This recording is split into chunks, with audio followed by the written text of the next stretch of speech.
اب تک نبی کے صحابہ کے راستے پہ چل کے دلوں کا سکون ہم نے حاصل. بسم اللہ الرحمن الرحیم. ایک بار پھر ہم مخاطب ہیں آپ کے مسائل کا حل لے کر قرآن و حدیث کی روشنی میں. میں ہوں بابر پٹھان اور میرے ساتھ ہے مفتی عبد الرحیم بلالی صاحب. پروگرام کے آغاز سے پہلے ہم یہ بتانا چاہتے ہیں کہ ہماری نشریات کو ہمارے فیس بک پہ بھی دیکھ سکتے ہیں.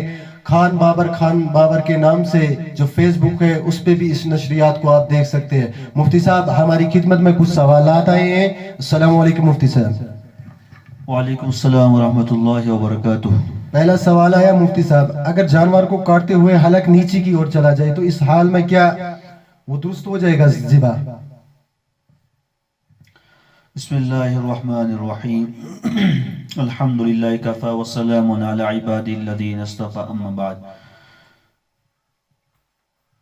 آپ نے سوال پوچھا ہے کہ اگر جانور کا حلق نیچے سے کٹ جائے جی تو کیا اس صورت میں ذبح صحیح ہو جائے گا یا نہیں؟ تو اس کا جواب یہ ہے کہ جب ایک انسان بسم اللہ کر کے ذبح کرتا ہے تو اس صورت میں ذبح کے صحیح ہونے کے لیے نمبر ایک مسلمان کا ہونا ضروری ہے کہ جو ذابح ہو وہ مسلم ہو, مسلمان ہو, جی اور بسم اللہ اس پر اللہ کا نام لے کر اس کو ذبح کیا گیا ہو. اور نمبر تین رگیں جو ہے اس کی کیا کٹ گئی ہوں تو اس صورت میں جو ہے وہ جانور حلال ہو جائے گا اس کا ذبح. لیکن اگر کسی وقت گردن حلق سے نیچے کٹ گئی یا حلق کے اوپر کٹ گئی اور خون نکل گیا جانور کا, چاہے مرغا ہو یا کوئی اور دوسرے حلال جانور ہو, اس کا خون مکمل طور پر نکل گیا اور ذبح کے جو اصول و شرائط وہ پائے کہ جو 4 رگیں وہ بھی کٹ گئیں اور بسم اللہ کہہ کر بھی ذبح کر دیا, تو اگرچہ گردن تھوڑا اوپر نیچے سے کٹ گئی تو اس صورت میں ذبح کرنے پر کوئی اثر نہیں پڑے گا, یعنی وہ مرغا ہو یا کوئی اور دوسرا جانور ہو وہ حلال ہے. جی اس حال میں مانو کہ خون جو ہے وہ ڈونیشن اچھی طریقے سے باہر ہو جانا چاہیے. ہاں, خون کا نکلنا ضروری ہے جی اور بسم اللہ کہہ کر اس نے ذبح کیا ہو. اگرچہ پھر گردن اوپر سے کٹی ہو یا نیچے سے کٹی ہو یا کبھی پوری گردن ہی کٹ جائے تو اس صورت میں بھی کوئی حرج نہیں ہے, تو حلال تب بھی رہے گا وہ. اور ایک سوال آیا ہے نذیر احمد خان صاحب زوگیارہ سے, کہتے ہیں کہ اگر دودھ مانو کہ دودھ والا کھانا باپ اور بیٹا چھوٹے یعنی بچہ جو ہے وہ اکٹھا کھا لے تو اس حال میں کیا حکم ہوگا؟ کیا یہ دودھ کے ساتھ رشتہ جڑ جائے گا؟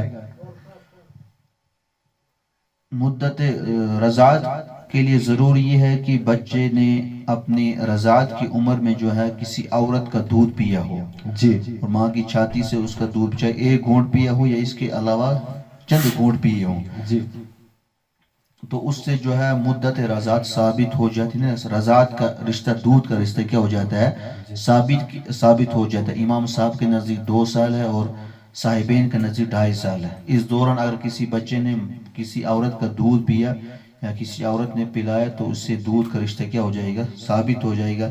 لیکن میاں بیوی کے دودھ والا کھانا کھانے سے بچے پر کوئی اثر نہیں پڑے گا, اس کے رشتے پر کوئی اثر نہیں پڑے گا, کیونکہ یہ دودھ کے ساتھ کھانا کھایا جا رہا ہے نہ کہ بچہ جو ہے کسی عورت کا دودھ پی رہا ہے, لہٰذا اس سے کوئی فرق نہیں پڑے گا. جی اور ایک سوال آیا ہے کہ اگر غسل دیتے ہوئے جب کفن پہناتے عورت کو تو تہبند جو باندھتے عورت کو اگر وہ رہ جائے تو اس حال میں کیا کرے گا؟ مانو کہ اگر جنازہ وغیرہ پڑھ لیا تو اس حال میں باندھ سکتا کہ نہیں؟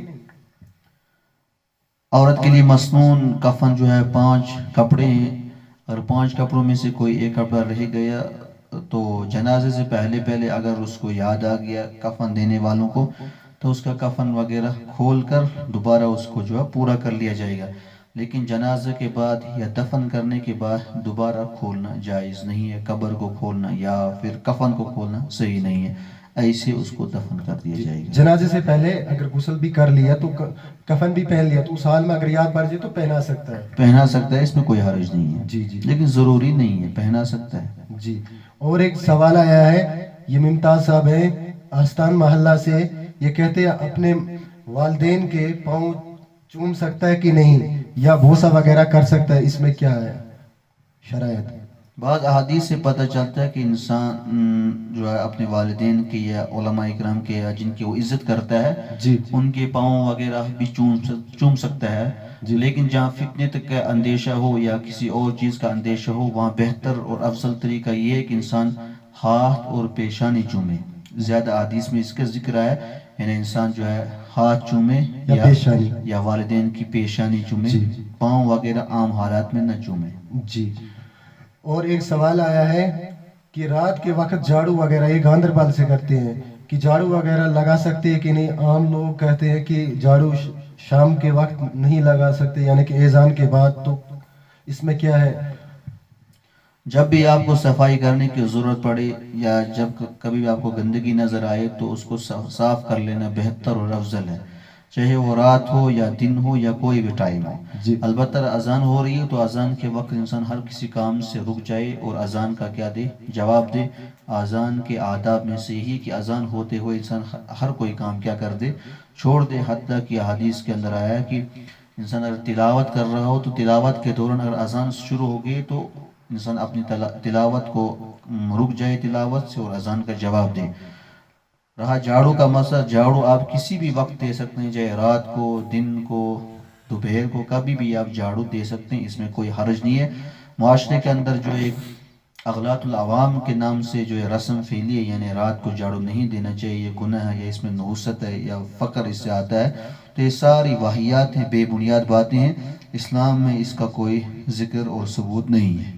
بعض لوگ مفتی صاحب منع کرتے ہیں ناخن وغیرہ کو بھی کاٹنا رات کے وقت میں, تو کیا یہ اسلام میں اس کی حقیقت کچھ ہے جڑی ہوئی؟ افضل یہی ہے کہ انسان دن کے اندر اور جمعہ کے دن ناخن وغیرہ صفائی وغیرہ کر لے. مسنون یہی ہے یعنی جمعہ کے لیے ناخن کاٹ لے, نہائے دھوئے. لیکن اگر کبھی ضرورت پڑ گئی انسان کو کہ رات کے وقت ناخن اٹھانے کی تو کوئی حرج نہیں, اٹھا سکتا ہے. یہ سوال کیا تھا سریر صاحب زگیرہ سے. کوئی حرج نہیں ہے. مفتی صاحب آپ ہمارے پروگرام میں آئے, آپ کا بہت بہت شکریہ. عوام کو آج کیا مسیج دینا چاہتے ہو؟ بس میری عوام سے یہی گزارش ہے کہ اللہ رب العزت نے جناب نبی رحمت صلی اللہ علیہ وسلم کو ہماری طرف پیغمبر بنا کے بھیجا ہے, اور یہ بہت بڑا احسان اللہ رب العزت نے ہم پر کیا. قرآن کریم میں بھی ہے لقد من اللہ علی المؤمنین اذ بعث فیہم رسولا من انفسہم, کہ اللہ نے بے شمار نعمتیں انسانوں کو دی, بے شمار نعمتیں. کتنی نعمتیں؟ قرآن فرما رہا ہے وَإِن تَعُدُّوا نِعْمَةَ اللَّهِ لَا تُحْصُوهَا, کہ اگر تم اللہ کی نعمتوں کو شمار کرنا بھی چاہو تو شمار کر نہیں سکتے ہو. لیکن کسی نعمت کو دینے کے بعد اللہ نے اس نعمت پر احسان نہیں جتلایا. لیکن جب نبی رحمت صلی اللہ علیہ وسلم کو اللہ نے ہماری طرف مبعوث فرمایا یعنی پیغمبر بنا کر بھیجا, اس وقت اللہ نے اعلان فرمایا کہ آج اللہ رب العزت نے مسلمانوں پر کیا کیا؟ احسان کیا. احسان کیا ہوا؟ یعنی نبی رحمت صلی اللہ علیہ وسلم کو ان کی طرف پیغمبر بنا کر بھیجا. لہٰذا ہمیں اللہ کا یہ احسان یاد رکھنا ہے اور جناب نبی رحمت صلی اللہ علیہ وسلم کی قدردانی کرنی ہے, ان کے مشن کی آبیاری کرنی ہے, ان کے بتائے ہوئے احکامات کے اوپر ہمیں اپنی زندگی گزارنی ہے, ان کی سنتوں کو اپنی زندگی میں اتارنے کی بہت زیادہ ضرورت ہے. آج کل کے حالات کے اعتبار سے اکثر پوری امت کا حال یہ ہے کہ ہم جو ہے نبی رحمت صلی اللہ علیہ وسلم کی مبارک سنتوں سے بہت دور ہو گئے ہیں, جس کی وجہ سے ہم طرح طرح کے فتنوں کا شکار ہو چکے ہیں اور طرح طرح کی گمراہیوں کے اندر گرفتار ہو چکے ہیں, کیونکہ ہم نے آپ صلی اللہ علیہ وسلم کی سنتوں کو کیا کیا ہے؟ چھوڑا ہے. اصل یہی ہے کہ مسلمانوں کے لیے سب سے بڑا رہبر اور رہنما وہ حضور صلی اللہ علیہ وسلم, اور وہی ہمارے لیے بہترین نمونہ ہے. ہر مسلمان کو چاہیے کہ وہ اپنے نمونے یعنی جناب نبی اکرم صلی اللہ علیہ وسلم ہی کی نقالی کرے, اس کے علاوہ کسی کی بھی نقالی, کسی کی بھی نقش قدم پہ نہ چلے. جو بھی انسان حضور کے نقش قدم پہ چلے گا وہی کامیاب ہے, اور جو اس نقش قدم سے ہٹ کر کوئی دوسرا راستہ اختیار کرے گا, سنتوں کے ماحول کو چھوڑ کر یا سنتوں کے راستے سے ہٹ کر کوئی دوسرا راستہ اختیار کرے گا, اس میں 100% ناکامی ہی ناکامی ہے. وہ انسان اپنی زندگی کے کسی بھی مقصد میں کامیاب نہیں ہو سکتا ہے. تو لہذا خلاصے کلام یہ ہے کہ اللہ کے نبی صلی اللہ علیہ وسلم نے بھی ہمیں سنتوں پر عمل پیرا ہونے کی تعلیم دی ہے. لہذا ہم ہم سب جو ہے سنتوں کا ہمیشہ سے خیال رکھیں کہ کس طریقے سے حضور صلی اللہ علیہ وسلم نے اپنی مبارک زندگی گزاری ہے. ہم بھی بھرپور کوشش کریں کہ اسی نہج پر، اسی طریقے پر، اسی طرز پر اپنے شب و روز گزاریں. باقی والسلام. مفتی صاحب آپ کا بہت بہت شکریہ. ویڈیو اچھی لگی ہو تو لائک کر دیجئے اور ساتھ میں سبسکرائب کا لال بٹن بھی دبا دیجئے. بیل آئیکن کو کلک کر کے آل نوٹیفیکیشن جاری کر دیجئے تاکہ آنے والا ہر ویڈیو پہنچے سب سے پہلے آپ